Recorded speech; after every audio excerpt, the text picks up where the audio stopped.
Can you hear me now?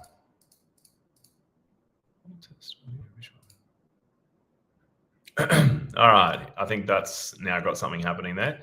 All right, can you hear me now, mate? I think that is now working. The audio may, yep, all right. No idea what's going on there, and I don't think the audio is going to be as good because I've had to default that back to the Mac audio. So just give me a sec. I'm going to try and bring it back over to my Yeti, just so we've got decent quality. Bear with me. Let's see.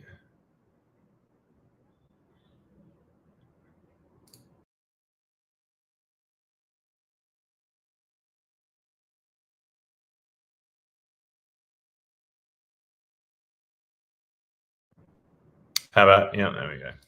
All right, appears there is an issue with my Yeti. So, all right, we'll continue with the Mac. All right, excellent. Well, let me start again because I'm guessing no one heard anything of what I just said. Very interesting. Okay, so, all right, Freedom Deals Live. For those that are new and that are hopefully still online that didn't die off because there was no audio. So yeah, just confirm for me again, guys. You can see me, you can hear me. There should be no screen share at the moment. You should just see me. But yes, for those that have not been to Freedom Deals Live before, so just to cover off on what we actually do here. So my name is Peter Bowman, and I am a real estate developer in Southeast Queensland. I do deals in Queensland, in Brisbane, some in Melbourne as well, in Victoria. And one of the things that I struggled with the most when I started in development was learning how to filter through sites quickly. How do I do the due diligence on them so I can figure out, is this site worth spending time on, or do I move on to the next thing? Because ultimately you need to learn that skill to filter through sites quickly as possible.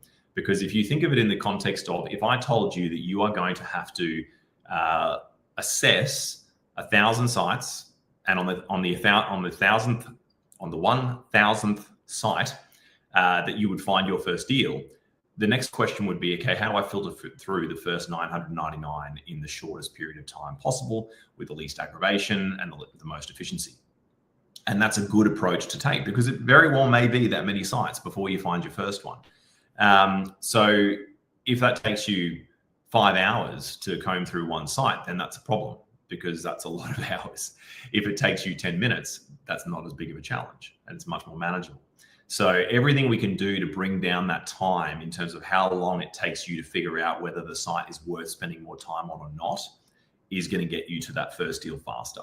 So that's my mission here in these, is to help you learn how to tick off those items as fast as possible to find the fastest deal killers, so you can basically kick to the curb the 999 as fast as possible, so you can get to that one, because it's you got to kiss a lot of toads to find the prince or the princess. And I want to get you there as fast as I can. So that's ultimately what we try and achieve here. And we go through real deals. So these are deals that I'm either looking at myself, could be students of mine that are looking at them as well, could be real deals of mine that are live right now, could be past deals of mine. They are all real deals. So, and often I'm actually looking at them for the first time when I am doing it with you here. And you might think, well, why? How does that work?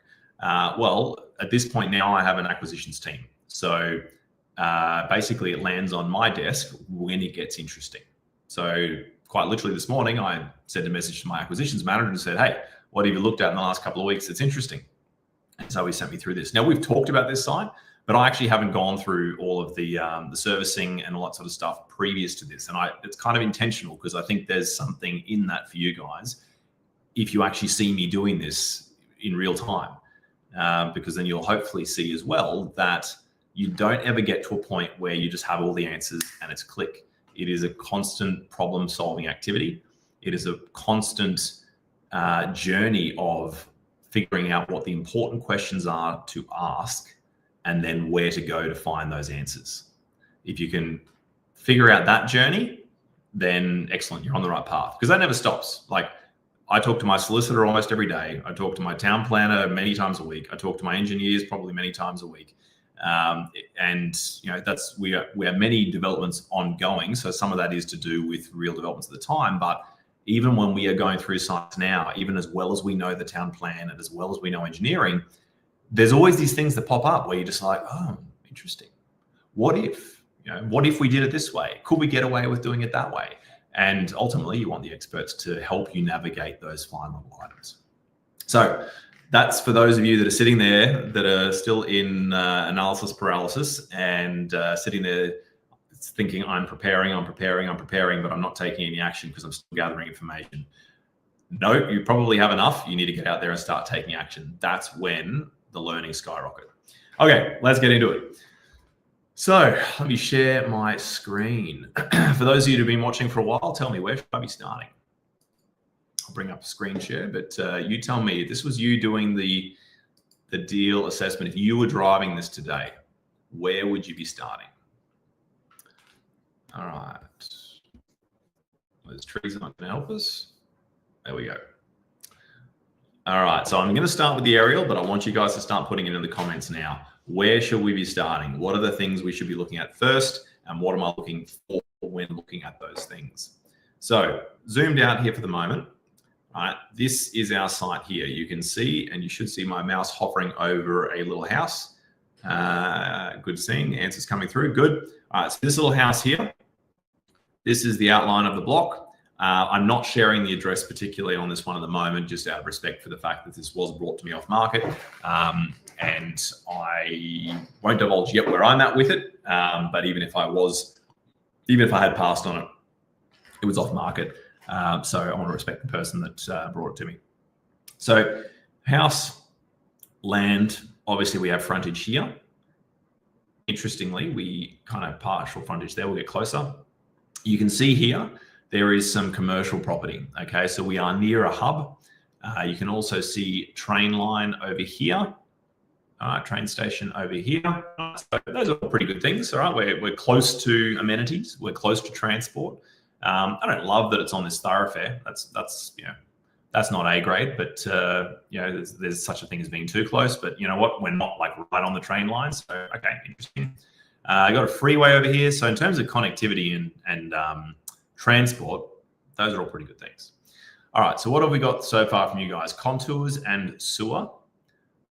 Legal point of discharge, LPD, and sewer state of hours. Oh, state of house. It's like, you're teaching me something new, Roland.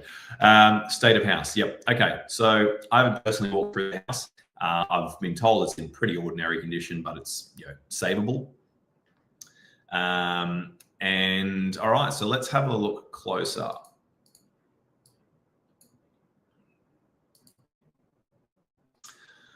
Okay, so it is an interesting one because, okay, so for contours wise, it is relatively flat and it is already on 2 lots.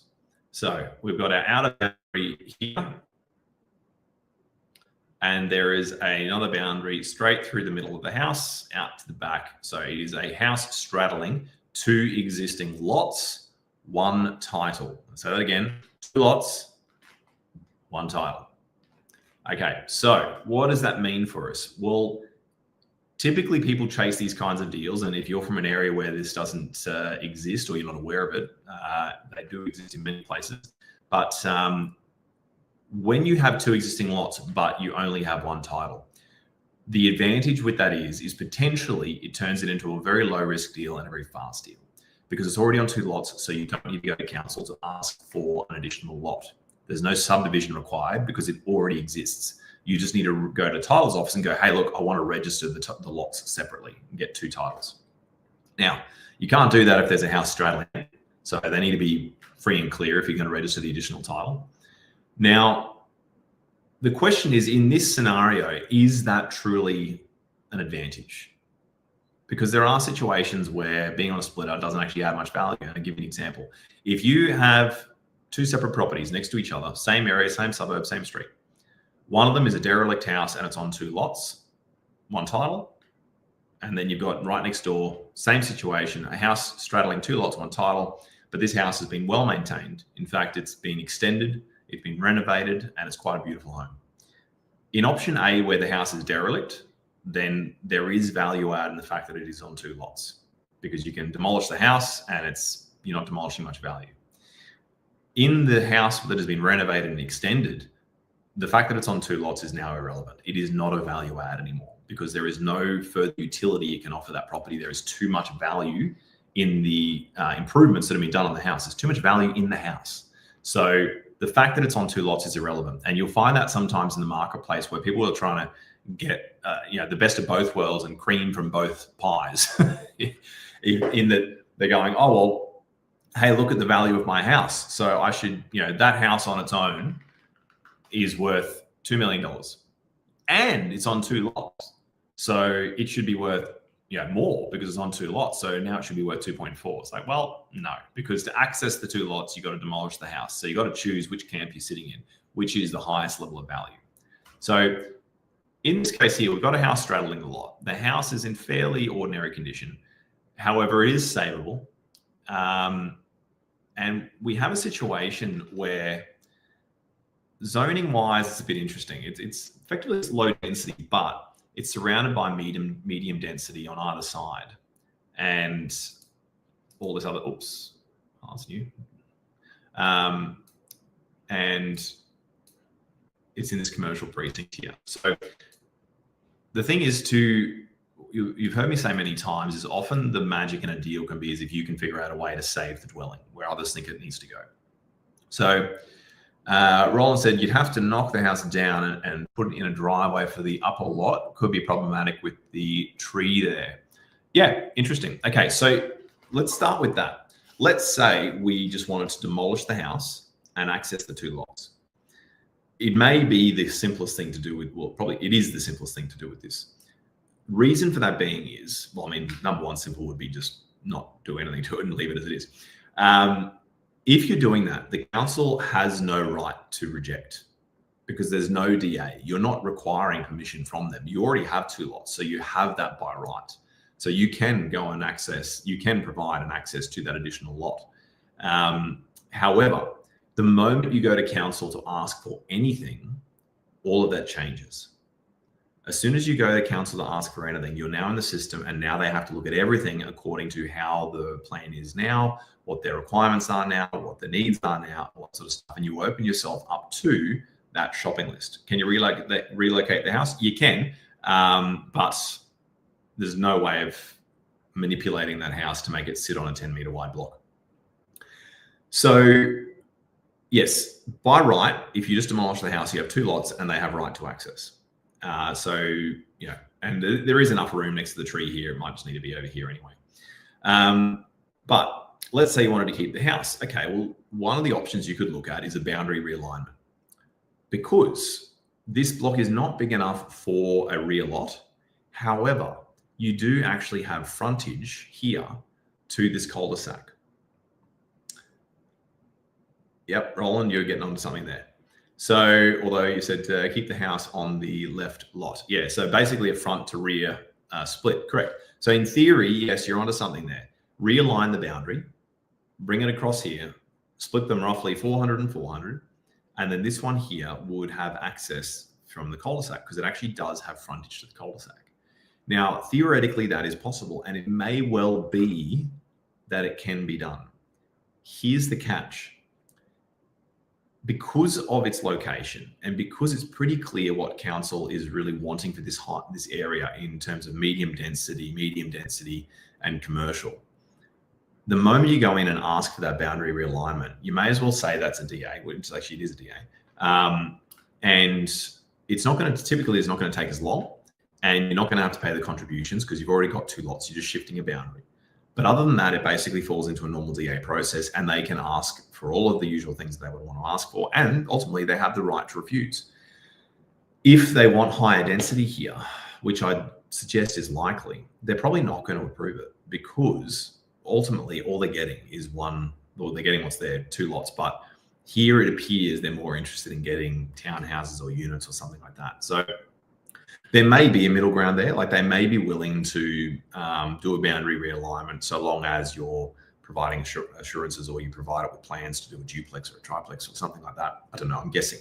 But all I'm pointing here is, ultimately one of the things with development is you kind of want to find a favorable stream and go with the flow. As soon as you go against the flow and start pushing against what council wants in a certain area, you're opening yourself up to a difficult life. So the idea that a simple boundary realignment can be done here to access a rear block here with frontage here, in theory is simple, but you may get objection from council based on what they ultimately want to see here. So that's something to consider. Now, if the numbers on this deal are amazing, then I'd be willing to put it under contract and go down that path and have a pre-lodgement meeting with council and gauge their appetite for this sort of development. If the numbers are not exciting, then you don't waste your time. So there's a hint in terms of combing through sites as fast as possible. One of the things that the biggest filter typically is price. Most sites are overpriced. So if you're looking at sites on realestate.com and going, oh, I can't find anything, this stuff doesn't work. No, it does work. Number one, you're just not looking through enough sites. And number two, you're on realestate.com. So is every other man and his dog. So get off realestate.com and start searching off market, developing relations with agency, get to the stuff before it hits the market. Okay, so let's assume that we could do this rear split. Let's just work on that scenario. So let's assume the house can be kept, and let's assume we can get this boundary here and that we can get rear access here. Okay, let's have a look at how that could possibly work. Any other questions before I move on to servicing? Could also redo the boundaries and split it top to bottom, keep the house on the left lot. Doesn't fit. Good idea, doesn't fit. Because if you could do that, then you're in the territory of council not getting a say. So yeah, that's ideally where you would want to be, is where you're not having to go to council, having to ask for anything from council, because then as soon as you go to council, you've lost 6 months. See, whereas a splitter, when you're literally just demolishing and accessing the blocks, you can be in and out of those in a couple of months, 2-3 months. And especially if you can align some favorable contract terms, you can be technically in and out of them, owning it just for weeks. Or I've seen it done, haven't done it personally, but seen it done where you technically took ownership for a few seconds, but simultaneous settlements. Buildings next door are units and commercial premises. Okay, let's have a look. All right. Council assets, none. So what's likely to show up on council assets? Typically, that's where you're going to see stormwater infrastructure. So nothing there. Don't believe that's an issue for this site because we have front and rear frontage. So in terms of getting drainage, basically we have the option for front and rear. If we're not needing to go to council, doesn't matter. So that's one of the things, a splitter that is already on 2 lots that is sloping to the rear, you don't need to go to council. So legal point of discharge is not a concern. It's only when you go to council that you need to worry about that.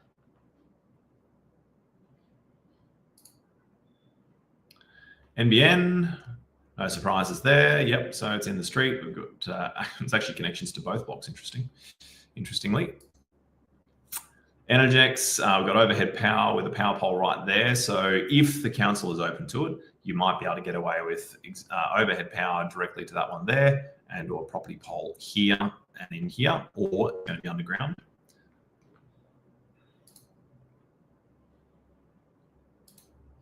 All right, water and sewer, what do you see, guys?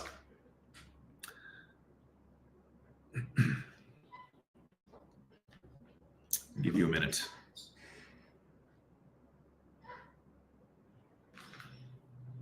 All right, so for those that are joining you, one thing that we are aware of is that there is a lag between when you write comments on YouTube and it shows up on my screen.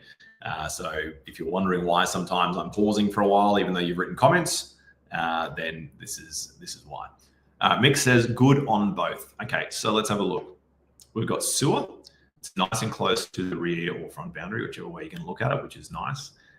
We have a manhole, which sometimes can be favorable.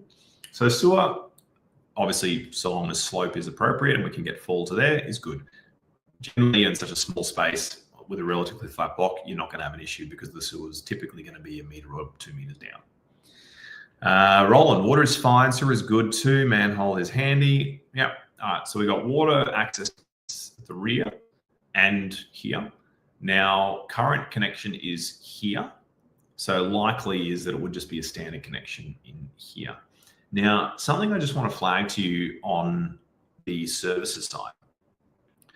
So the exact location of the water and sewer can make a big difference even when it appears like it's straight in front of the property. Live example. All right, let's say this one here is in the footpath. Let's say it's not under the concrete footpath, it's under the grass. It's a case of just digging it up, putting in a stub, and you're in. A few grand. If it's under the footpath now needs to be dug up, now needs to be reconcreted. Next scenario is it's in front of the property, but it's actually under the road. Totally different situation, because now you're talking road closures. So if you're talking road closures, you're talking those guys that stand there and hold the signs and get paid insane amounts of money to do that. Road closures and I'm blanking on the term right now. Traffic control. Forget what it is. It's something crazy. It's like $1,000 or $2,000 a day. It's pretty incredible what they get paid. But live example. So sewer, same thing. If it's in the footpath, standard connection. I forget the exact amount right now, but let's call it $8,000. We've got one at the moment where it's quite cul-de-sac, but the sewer connection is actually under the road. And off the top of my head, I think the sewer connection for that one is like 35 or 40,000. So we're talking distance-wise, we're only talking like a meter or 2 meters further away, but it's the fact that it's actually under the road. So now you've actually got to damage the road. You've got to make the road good again. You've got road closures, all that sort of stuff. So those small things can make a significant difference to the cost of servicing. So Roland's actually asked, why do we have 2 blue water lines? Yeah, it's a great question, because it kind of, in a sense, breaches their own policy in that there shouldn't be duplication of services. So why that has happened, I have no idea. It's actually quite interesting, because it's like, number one, they've got it on both sides of the street. Number two, on this side of the street, it's like they've done a new line here to bypass all of this here. I wonder if there's anything on the street view that can, sorry, the aerial. Yeah, look, I've got no idea. I've got no idea why they would have done that. One possibility I'm thinking is that the developments that have happened here maybe required an upgrade from the main down here. Possible. Haven't had to do it myself. It's not something I've seen done before like that. But that's what I'm wondering, because it looks like it's bypassing this section here, specifically coming down to here. Potentially when this development was done here beneath, that's maybe what they've had to do for some strange reason, that maybe they needed an upgrade, maybe there wasn't enough pressure, dedicated line, I don't know, but that's some guesses there. Okay, so water, to me, it looks like this one's probably in the footpath. I'm not sure about that one. So I think it will be a standard connection to the front, but that's something that you potentially may be able to see on site, because if that was done relatively recently for one of these developments here, you may still find spray paint marks on the ground from when the surveyors have gone out to identify the services. So sometimes you can actually find that out relatively quickly. Other than that, your engineers probably have a more detailed map, which will show them the exact location. Okay, but yes, water and sewer look like, at face value, that they are relatively safe bets. Okay, so let's have a look at the feasibility. All right, total lots, settlement time frame, we'll work on 3 months. Lead-in period. Okay, so because we are going for a boundary realignment, it's a little bit faster than a normal DA typically, but it's kind of the same sort of thing. So look, I won't adjust it to the minimum 18 months. I'll shave off a couple of months from my usual minimum just because it is a little bit simpler. Okay, we'll leave our buffer as 20% of construction. Okay, now these guys, I think from memory, were wanting 800,000 off the top of my head. Sewer, I think that's probably about right. It should be a relatively simple connection. Water, same thing, as long as we're right in our assumption there that it is directly there in front on the footpath. Stormwater really shouldn't be anything. Power and telecoms, question mark. There's at least going to be a property pole. Look, given its location there, I'm very skeptical that they would allow an overhead connection, especially if we're going front to rear in that cul-de-sac. Yeah, look, I would be assuming that we're going to be talking design and construction to get underground power to the back there. So look, I'm going to allocate 15,000 for that. House demo, there is none. So what we will do is we're going to run this feasibility as though we don't touch the house. Okay, so we're going to do it as though we just put the house back on the market and sell it. Obviously, you could do a tart-up renovation to increase the margin there. So but just leave it as nothing on the house at this point. Rear access driveway, no. Earthworks, no. Footpath. Look, we'll leave that as an allocation in there, just as the possibility that we may damage something in the footpath there with the works we're doing. Turfing, we'll just leave that allocation. There may be a little bit. Fire hydrants, no, don't believe so. And fencing, look, we'll work on the assumption of no for now. Okay, now let's get down to consultancy. So it is a little bit different because it's already on 2 lots. All right, now, stamp duty on land will remain the same. What we won't have is council headworks or contributions or infrastructure charges because it's already on 2 lots. Okay, electrical engineer, I've already allowed for that up top. So I allowed 15,000 at the top. That was basically including 13,000 plus potentially a property poll or whatever's going to end up happening there. I'm not saying 15 grand is on the money, but it's an appropriate allocation, I believe. Town planner we are going to need because we're going for a boundary realignment. There is going to be an application for the boundary realignment. Plan ceiling we won't. Yes, we will need because we're doing that that shift. Pegging and survey plan, yes. Civil consultant. Are we going to need one there? I don't believe we will need an engineer involved there, but that's something I would double check. Just purely because it's trying to think with the boundary realignment, the water and sewer is there. 2 lots already. I don't think we're going to need it, but again, that's something I'd always double check with the consultant. Council and water sewer operational works fees. We are going to do water and sewer, so we'll leave that. Valuation, titles, insurance, accounting, bookkeeping, advertising, that's all fine. Okay, and real estate commissions we'll leave as is. I wish we could sell them for 750,000 each. That would make this an easy feasibility. We'll come back to that in a second. So I'm just going to change the interest rate to 6%. I'm going to assume that we're doing a JV or using our own cash, doing an 80% borrow on the purchase. The way this, for those of you that are using the sheet, the way this works, if you have a look down here, delta, that's telling you how much cash is going to be needed for the deal. Because basically this section here does the calculation as to how much interest we're going to be paying an investor if we're getting cash from an investor. So that's telling you there. Now, would I go and go, I'm going to raise 260,000? No, I'd raise 300,000 because as if you want to be sitting there watching it get down to the final dollar in your bank account. Okay, now the pricing here. So the most recent sales that we saw in land in the area was around $1,000 a square meter in an estate that sold in the past, I think it was like 6 months. They sold for around 425,000 for blocks just over 400 square meters. Now, one of the other agents that we do have a high level of faith in valued them or appraised them in the high fours. So, look, in a different time of the market, I would go, I'll probably sit a bit more conservatively on the 420, 430, 440 based on those previous sales. However, in the past few months, we have seen a massive jump in land because of the government grants. So if it was 6 months ago, 425, high fours is actually really believable, very believable, in fact. So I'm going to say for the block of land, 490. Am I going to buy on that basis right now? No, but this is a first run of numbers.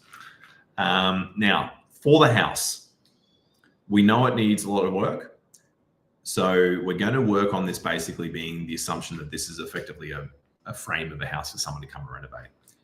In this market, I'm finding that sort of a thing still has about 150,000 terms in value. So if the raw land is worth 490, then the house sitting on top of it probably adds about 150. So that takes us to about 640, 740, let's say. Now, again, this is a first cast of numbers. These are all broad stroke estimations. Basically, all we're trying to figure out here is it worth spending more time on? Okay, so let's have a look how the FISO looks there at the moment. All right, 13%. Okay.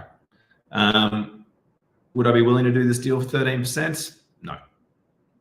If it was a straight up splitter, demolish, sell, in and out in 3 to 4 months, I'd look at 15%. I would. But it's not. This is still a 12, 18 month project. 13% ROI for that period of time is too short. 13% is too small for that period of time and the variables involved in this. So, if this was coming back to me now going, oh, it's, 20%, then I'd be like, all right, great, let's go for pre-lodge, we'll get it under contract, we'll do all these things, and we'll, really firm up these numbers. But based on this alone right now, no, I would not be willing to do that deal. Look, at 13%, it has me go, all right, well, how far out could we possibly be? All right, well, let's say for argument's sake, the house is worth 700 because it's actually not as bad as I've been told. Where does that have us sit?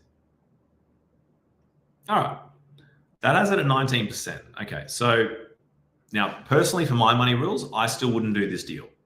Reason being is the profit amount is not high enough. Now, am I saying that you'd look at that from your first deal and say you turn away? No, if your first deal, if the ROI is good and it's going to make you 150 grand, go for it. All right.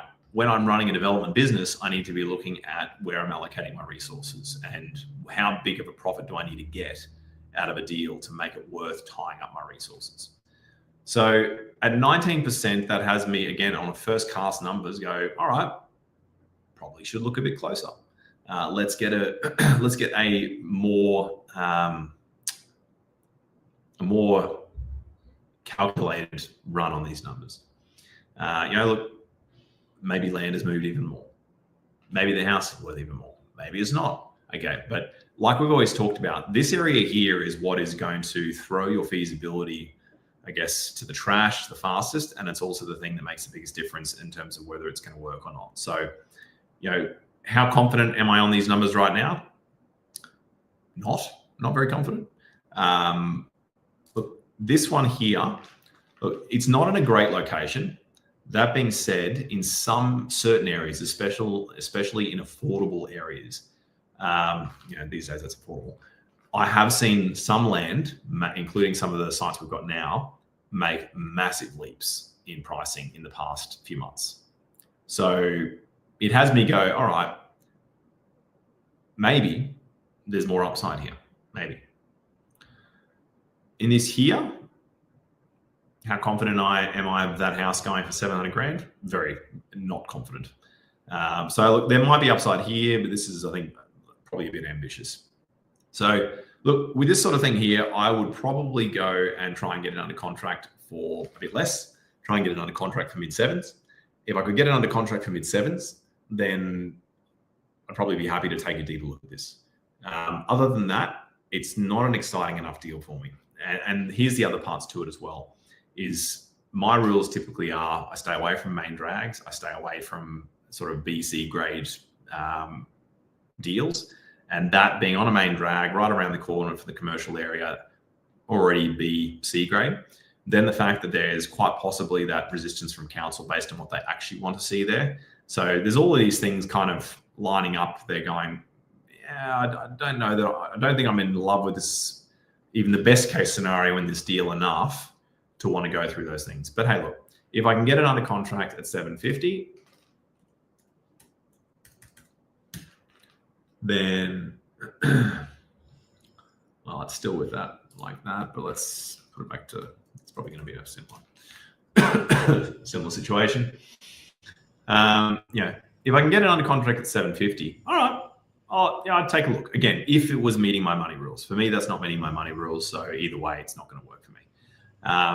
But if I ignore my personal money rules for the moment and my minimum profit requirements, then it'd be like, all right, my next move was if I can get this under contract at 750, with the appropriate clauses that's going to allow me to investigate this and see if these things stack up. All right, let's see how we go. All right, what have we got? Questions here. Could an option contract work settled in 6 months' time? Let the market do the work. Look, possibly. Yeah. Look, if the vendor was open to an option, which basically gave me the option to walk away if I didn't want to move ahead, then sure. There's not too many cases where that doesn't work, assuming that it is a one-way thing. So if it's a put and call, then that also gives them the option to force you to buy it, which often they are. But if you can get an option where it's just your right, but not the obligation to buy, very powerful tool. So obviously that'll depend on the motivation of the seller. And if they're willing to wait that time with that level of uncertainty. But you can always ask the question. All right, any other questions before we wrap it up? And yeah, look, thanks for your patience and flexibility with, I'm sorry I had to cancel last week since I had my 1 week holiday. I've been a bit crook, and even now it's actually hurting to talk, but it was workable today, whereas last week the idea of talking for 30 minutes, I would have been in tears by the end of it.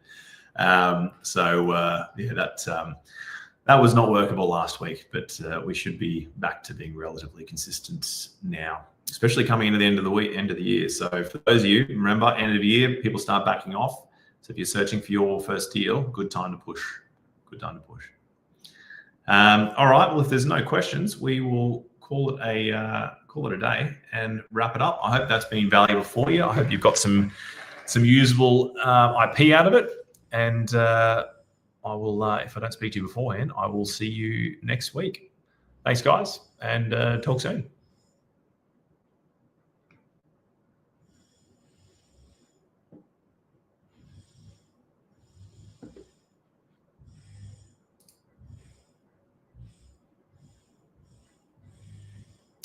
Next masterclass to be confirmed. So they're not on a regular monthly schedule anymore. So actually, well, here's a bit of an update for everyone. So in terms of what I'm offering from a coaching perspective, that has shifted. So I'm not offering 12-month one-on-one coaching anymore. So that was a service that I was offering for a couple of years. And for multiple reasons, I decided not to continue offering that. I genuinely do enjoy helping people on their journey, but commercializing it and building a business out of it, I wasn't, I guess, I wasn't enjoying it as much as I think I would have needed to justify building it into a bigger business. So for the time being, I still intend to continue running these because it seems everyone gets good value out of these, which is great. And I think it's good content to put out there. But I'm not offering Freedom Circle as a 12-month program, one-on-one coaching anymore.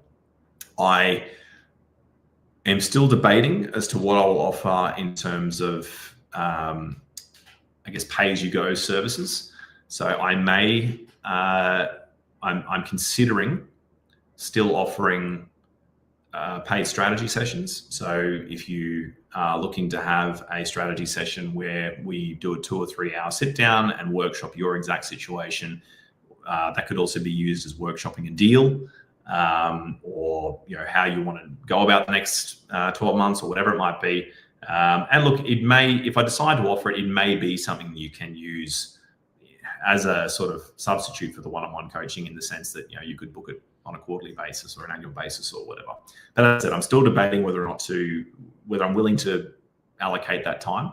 That was one of my other big things with it, was ultimately I started this journey for freedom of time and freedom to spend the time with my family and my kids and that sort of stuff. And I realized that to really do the business properly of building one-on-one coaching business, that's going in the complete opposite direction of more time with my family. So that was one of the big parts in the consideration. So I may still offer the option to do deal assessments as a paid service. I may still offer some strategy sessions. They would both be, if I do offer it, they would both be dependent on my time and availability. Well, I guess here's a question: is would you want to see me still offering that? Previously the way I've offered that is for a strategy session. It's been basically it's been $2,000 for a strategy session where it takes 2 or 3 hours, and we workshop everything entirely. It can be angled towards whatever is needed for you at the time. And similarly, I never actually really publicized it, but for those that approached me, I did offer doing deal assessments. Same thing, where basically the idea was effectively consider it a consultancy service like your town planning or your engineering or whatever it is. And for $2,000, I would do a workshop of the deal with you before you went live on the deal, before you went unconditional. So if that's something that you would like me to continue to offer, I guess any comments now to that in that direction would probably help sway my decision as to whether or not I do offer it. If there's really no appetite for it, then that kind of makes it easy for me and take the pressure or the obligation off me to do it.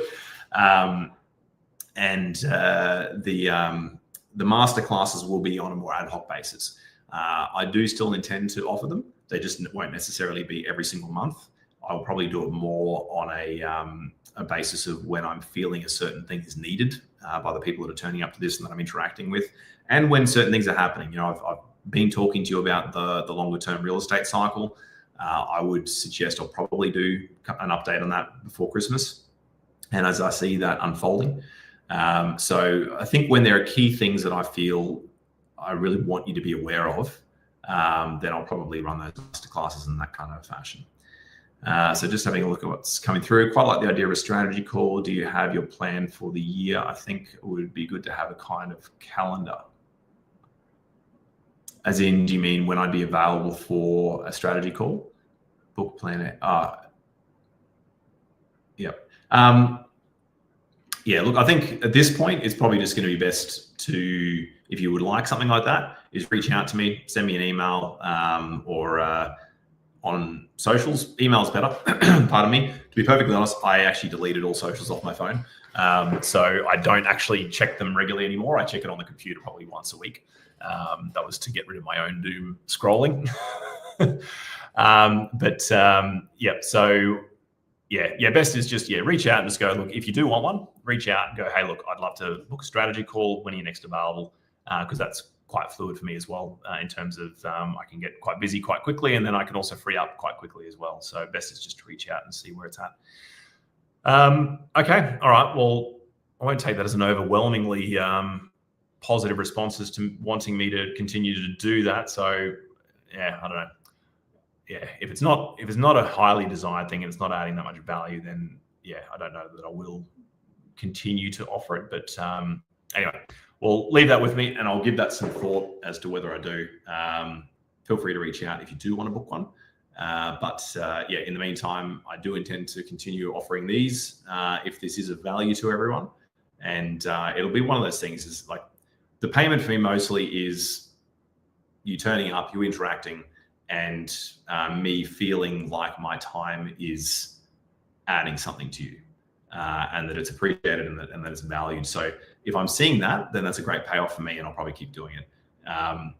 If numbers dwindle and it doesn't seem like it's offering much value, then I just stop it, because I don't want to do it to waste time. And if it's adding value to you, and it's and I can see that, and I can see people are taking action with it, then absolutely. All right, excellent. All right, well, that's an update from me. And if you have any other questions around that, then please let me know. And either way, I'll see you next week. So yes, next week there will be Freedom Deals Live. See you there.